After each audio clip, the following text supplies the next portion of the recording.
Assalamu alaikum, guys. I'm here to talk about this book here, Taf the Builder by Mustapha Njie. The book just launched, and I was lucky enough to win a copy some months back on Twitter when the publishers were doing a giveaway, FyeN Publishing, and I won. I was so excited because I hardly win anything online.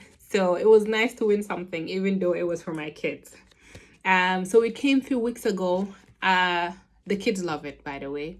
They've been requesting for us to read it to them almost every other night. And you know, kids, they don't lie. They're as honest as they come. And so that means the fact that they're requesting for us to read it means that they're enjoying it.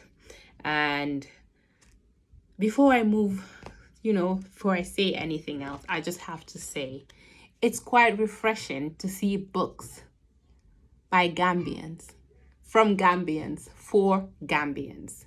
The author is a Gambian. I believe the publishing team are mostly Gambians. So the editors are Gambians. It's just nice to see names, familiar faces, familiar story. So kudos to the team that worked, I'm sure, hard, really, really hard to bring this to us, bring it to our kids.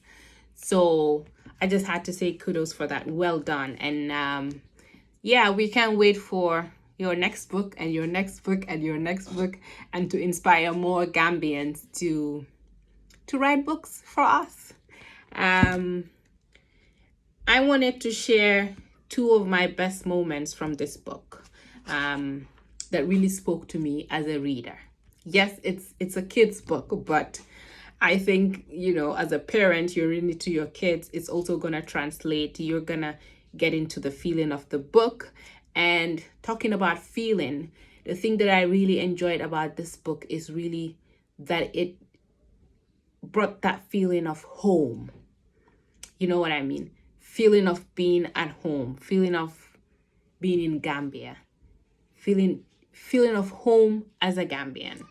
That I really, really liked. And I remember my daughter, when the first time I read it, she expressed how she missed home after we read about, there was a page about when Taf would go to the beach as a kid and play and build sandcastles with his friends. So my daughter expressed how, she missed home, she missed the beaches. And that's something that Gambia is known for. So I enjoyed the fact that it brought that feeling of home. And really, two of my favorite pages, I think why one of them was a favorite page of mine was that feeling of home that it brought, and it transported me back to my childhood days. The first page is where Taf talks about his mom, and that she sold the best muru ak liba, bread and liver, at the Muhammadan school in Banjul. And I spent my time helping her after school. She would make a lot of money to help my dad, who was a civil servant. So for me, really, I'm a foodie. I love food.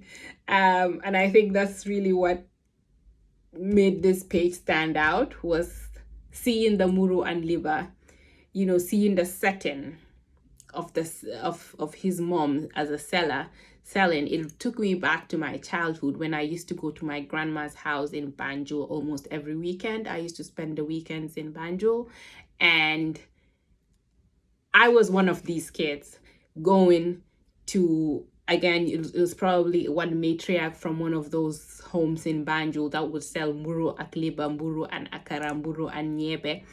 And those were my most exciting moments, like going to one of them early in the morning with my quarter bread and some few dollars to go and buy muru and akara, and then go back home and have it with some tea. So I saw myself in that page, and it was really nice to see, because this is literally something I experienced as a kid. So yeah, that I really loved. And, you know, seeing the beautiful, colorful dresses that the kids were wearing, his mom, all the jewelry's like, you know, so majestic in a way. And, you know, she's an entrepreneur doing her thing and helping the family. That was really, really amazing for me. And my second best page, my second fave, and I think it's actually it's, if I were to choose between the two, I'm gonna choose this one. And it's at the last, this is the last page of the book, and that's this one here.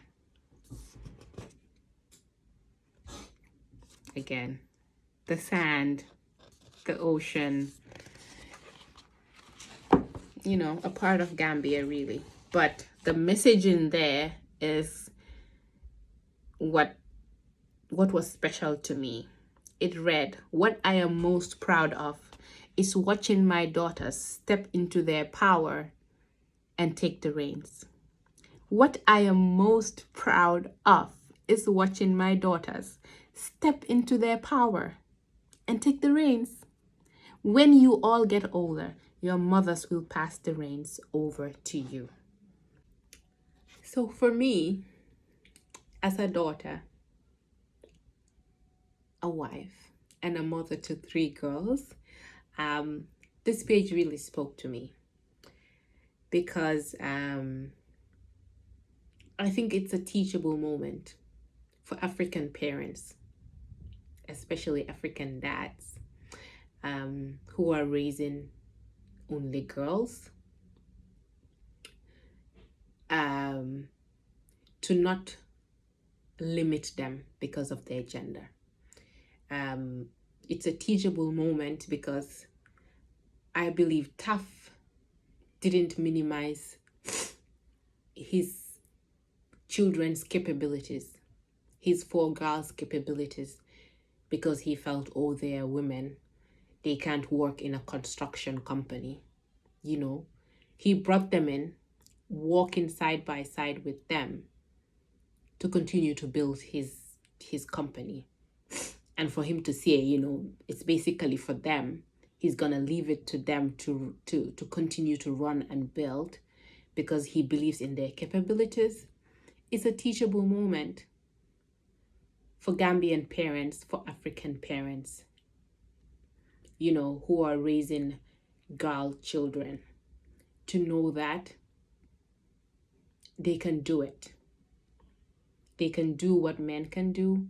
They can get into male-dominated fields and even do more amazing. So, yeah, that page is my fave from the book, like hands down.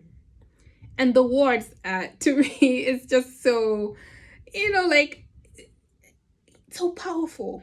What I am most proud of is watching my daughters step into their power and take the reins. You know, you can, for me, I could feel like it was a proud moment for him as a dad to only girls. Like I could feel his pride in how, you know, he talks about his kids and how he sees them as humans first before anything else. So yeah, really, really good book, guys. Kudos to the team. Taf the Builder by Mustapha Njie. If you haven't already bought the book, please support and buy the book. If you've already bought the book, please share it with everyone and let us know what your favorite moment is from this book, or the favorite moment from your kids. What did they like the most about the book? Thank you, guys.